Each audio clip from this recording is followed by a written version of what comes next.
I'd like to welcome everyone to Juniper Level Botanic Garden, and this is our winter open house. And this morning we're going to talk about cycads, which look like palms, and we're going to talk about palms, which are actually flowering plants. And some of the points we're going to hit this morning are going to be cold tolerance, cold damage, and survivability. Things to look for, things you can do, things you should do, things you shouldn't do with regards to making sure our cycads and our palms stay healthy after cold snap. First, we'll start here with a cycad. Many of you that keep cycads and palms will notice that after winters where we get into the teens, this is not uncommon. Some of the more common questions: should I cut the fronds? What should I do to save it? Is my plant dead? This plant is not dead. The fronds are dead. The foliage is damaged. Should you cut them off? I strongly recommend to people, do not begin cutting back the fronds or the leaves off cycads and palms until after the last frost. You can come in here, zoom in a little bit with the camera. You'll notice we still have some green in a few of these. You'll notice you've got green at the bases. What does green usually tell us if it's persistent in the plant? It's still alive. And green is also photosynthetic. Remember, plants use sunlight, oxygen, and water to produce sugar, which is their food and their structure. So if you deny this plant what little green it has right now, you could actually be doing more harm than good. So when a plant has been compromised, we don't want to take away what little green it has. It will reflush. That is very normal. It'll create another band of leaves that will come up. But I strongly recommend people leaving them alone until after the last frost gets warmer. I even like to sometimes wait until they begin to put on new growth.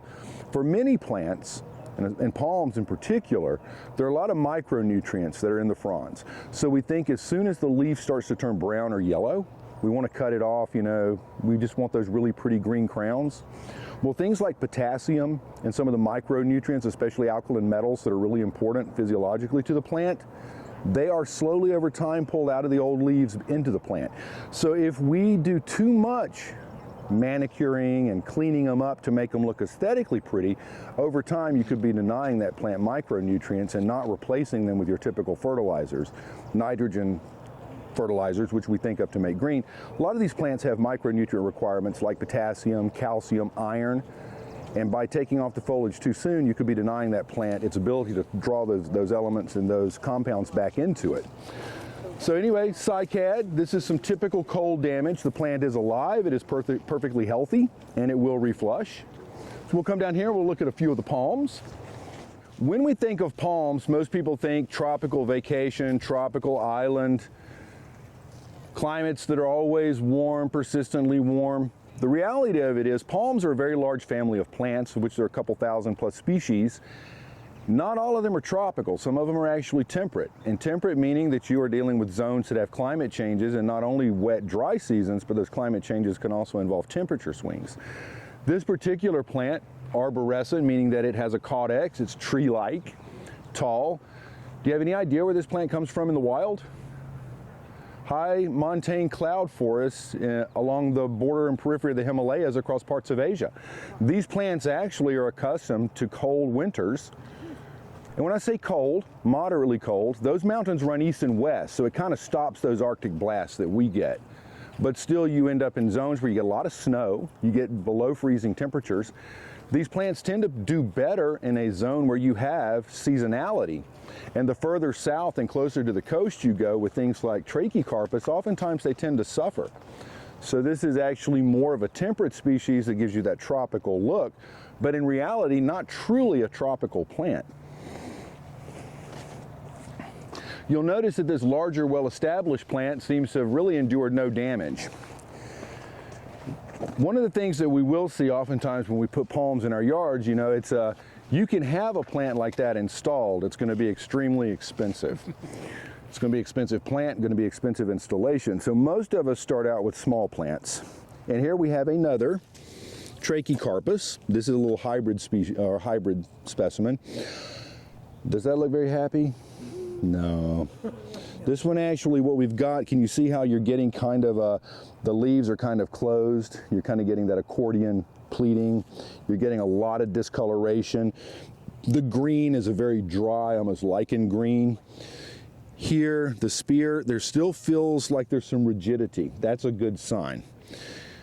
Sometimes you can tug on these if they really look dead, and if it pulls out really easily and is rotten and mushy, you might want to try something like hydrogen peroxide and some copper-based fungicides to keep it from getting infected. You know, when you get injured or cut, plants, just like animals, can get bacterial and fungal infections, which can cause more rapid further decline.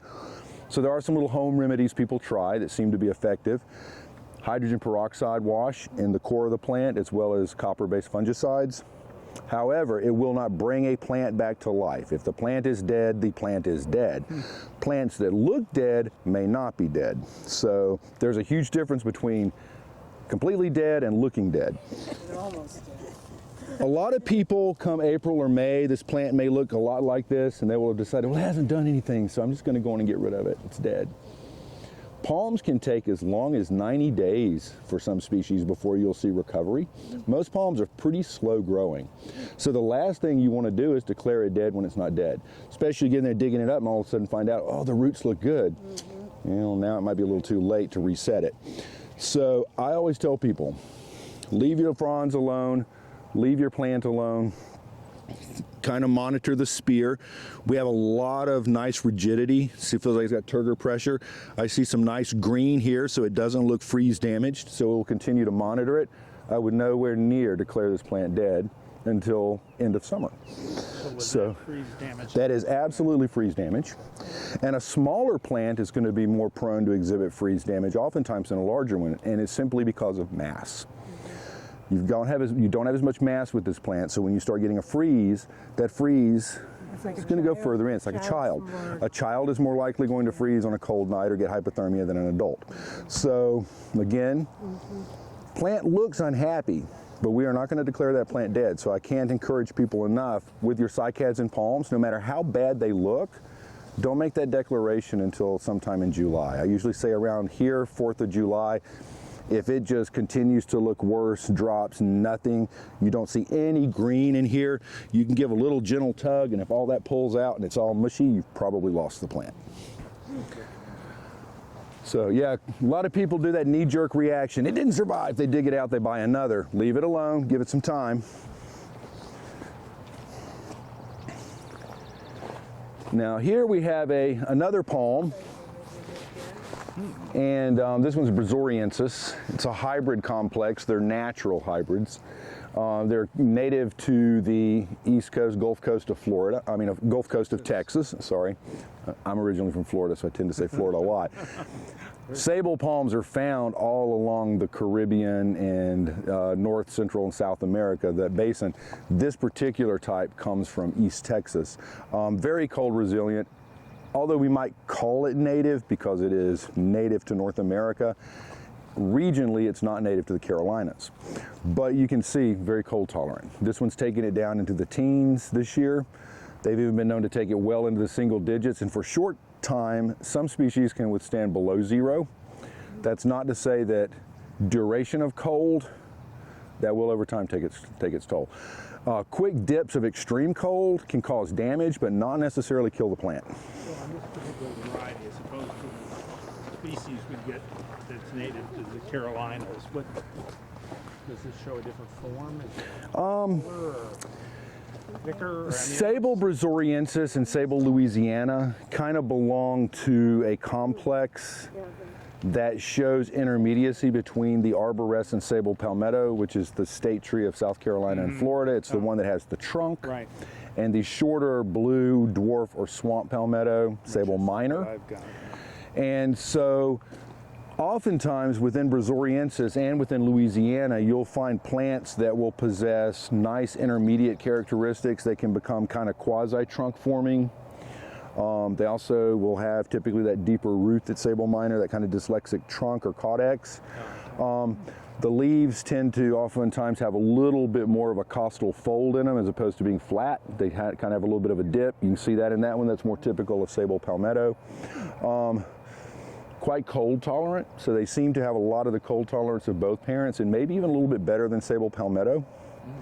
And I personally like Brazoriensis and I like Sabal Louisiana, because both of those species, they are native to North America, and they do tend to have a really nice symmetrical form. They have a little bit of a trunk, so it kind of gives you that palm feel, and they seem to be pretty, I don't like to use the word bulletproof, but bulletproof. They really withstand quite cold. They also tend to grow a little faster than Sabal minor, which means that you can have a small plant and in a shorter period of time have something that's a little more impressive like this. So within 5 to 10 years, you get a plant pretty close to this size, where Sabal minor will be quite small. I have a Sabal Louisiana in my yard that I put in 2017 that I got here from Plant Delights, and it's bigger than this. Wow. And it came in one of the little, nice little. And so is it can it take full sun, or these can take full sun, and they can take pretty deep shade. But remember, the amount of sunlight is going to have a lot to do with rate of growth. So they like a soil that can hold moisture, stay relatively moist without being wet, even though they will grow in swamps. But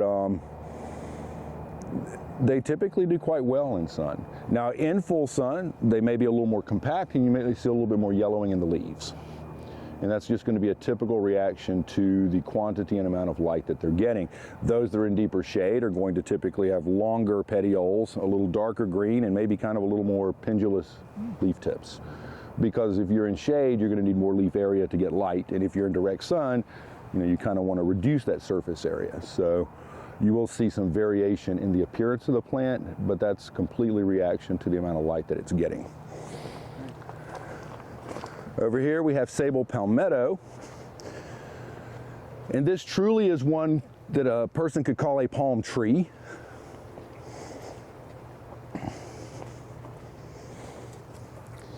North Carolina is the northernmost natural range for this species, and it's quite widespread, kind of east of the Mississippi River. Its natural distribution would be kind of like maybe Mississippi, extreme eastern Louisiana, but more likely kind of east of the Mobile Bay, and very common in Florida.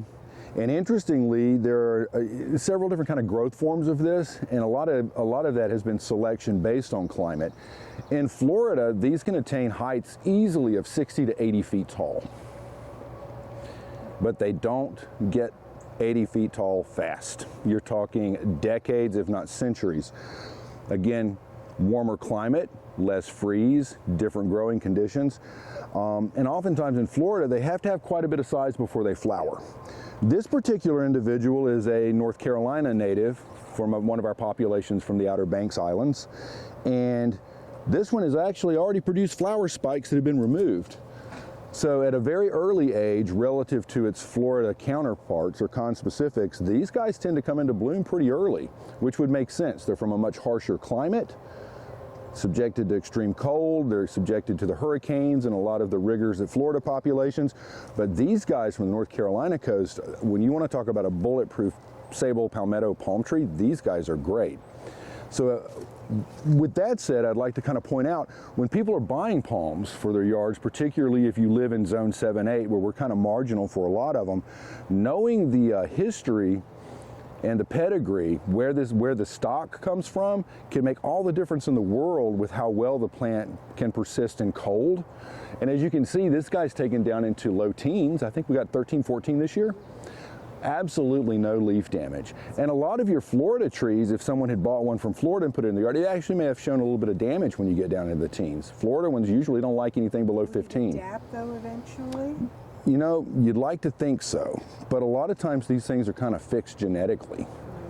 So if you're looking for one that you can be assured can really handle cold, I say look for some of the Carolina stocks, North Carolina, South Carolina Sabal palms. But this is a really nice species of palm that over time can get quite a large trunk. We do.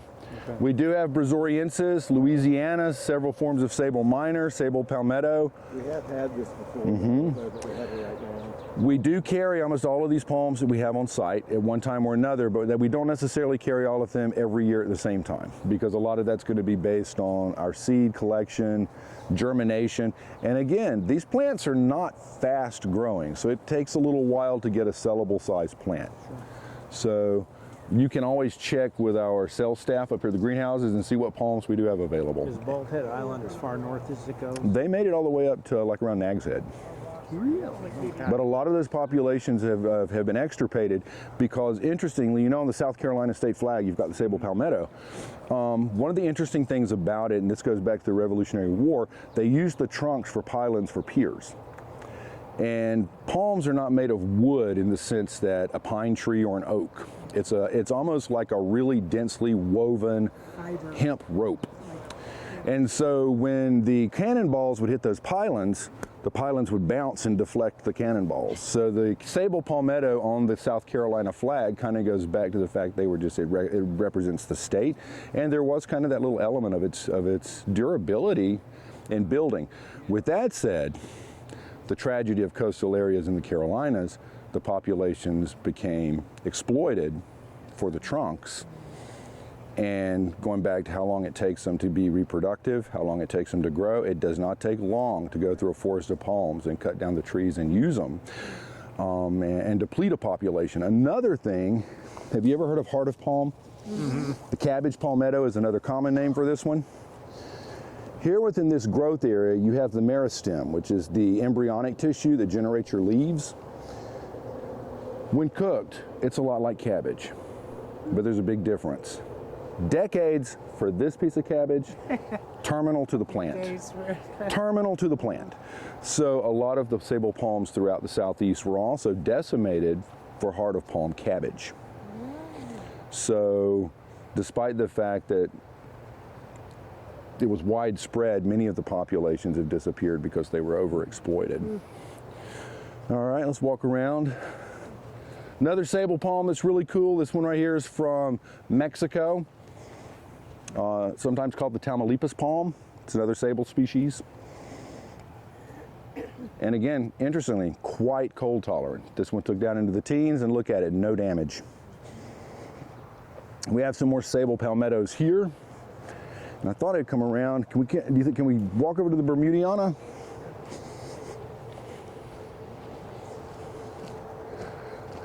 Here's a palm that's showing some cold damage. Let's look at the little brea here. Definitely have some cold damage in the spear. We don't want to mess with it though. We won't tug on that again. What do we do with the palm if we observe cold damage? Do we want to cut down the leaves? No. We want to wait. We want to give it a minimum of 60 to 90 days. And even after that, I wouldn't declare it dead. But after 60, 90 days, if those leaves are completely brown, you can start removing anything that does not have green. As the name would imply, what do we think of with Bermudiana? Bermuda. This is a Sabal species that's endemic to the island of Bermuda. Certainly not as cold tolerant as Sabal palmetto, Brazoriensis, or minor. But what is really fascinating, we talked about slow growth, right? This plant every winter gets this bad. Wow. And sometime around May, we will go through, our gardeners will go through, and they will clean off all these freeze damaged fronds. The crown that you're looking at on this particular plant, that is 1 year of growth. So if this plant survived this winter, it'll generate another crown of probably about 8 to 10 leaves, very easily. But now I do not recommend Sabal Bermudiana as your landscape centerpiece because it is a very, very marginal species for this area, and it does tend to brown out. So I would strongly recommend something a little more durable like Sabal palmetto, Sabal Louisiana, or Trachycarpus for here in the Carolinas, especially the Raleigh area. So again, with cycads palms, leave them alone until summer. Watch for green growth. Try not to cut back anything that contains green, and certainly don't do any cutbacks until after freeze, because everywhere you make a cutback, it's going to just kind of cause that tissue to die further back, or at least it can contribute to it. So I like to leave as much green as possible and do my cleanup after it's warmed up, and I'm pretty certain that the parts I'm removing are dead. Okay. So, and you can see right there with that Sabal Bermudiana, you can see a lot of green that looks like healthy green in the base of those leaf boots or petioles, frond, attachment points. There's a lot of debate over exactly what do you call that on a palm. Leave the green parts alone. And I appreciate being able to talk to you folks today about palms. I hope that you will plant some and enjoy them and When we have these cold winters, learn to look for the pros and cons and the do's and the don'ts with regards to how your plant looks after a cold snap, and hopefully most of them will bounce back. Thank you.